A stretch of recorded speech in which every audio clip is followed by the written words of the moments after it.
Good morning. Today I will be talking about the political and economic profile of Iraq. The Republic of Iraq is located in Western Asia. The country is home to over 33 million people, mainly consisting of ethnic groups such as Arabs and Kurds. Iraq was one of the world's richest countries back in the 1970s, with the fourth largest oil reserves.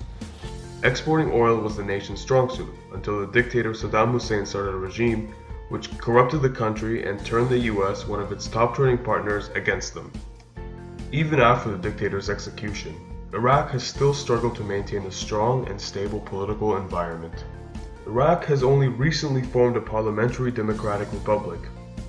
The country follows a multi-party system where the executive power is dominated by a prime minister as well as a president.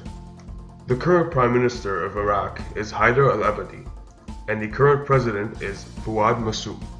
Iraq's manufacturing activity has been closely connected to the oil industry. Since 2003, security problems have blocked efforts to establish new enterprises and other businesses. Now, despite security improvement in the recent years, the political situation in Iraq remains highly unstable. At the moment, Iraq is still facing political instability due to terrorism and will probably remain unstable until the terrorist groups are defeated. Now, since the government is far too corrupt to deal with the terrorism within its country, that clearly proves that its political environment is very poor. And now, I will be talking about Iraq's economic environment. According to the UN, 100 people die every day in Iraq, with thousands more forced out of their homes.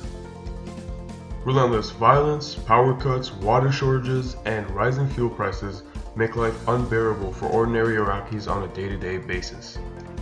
Iraq follows a mixed economic system. However, it is very inconsistent since the living conditions are harsh and can vary due to corruption. Iraq's corruption and disastrous nature proves that the nation's business cycle is at an all-time low and actually continues to decline. The government's dependency on its oil reserves does not supply enough money for the country and therefore does not provide enough work for the people of Iraq.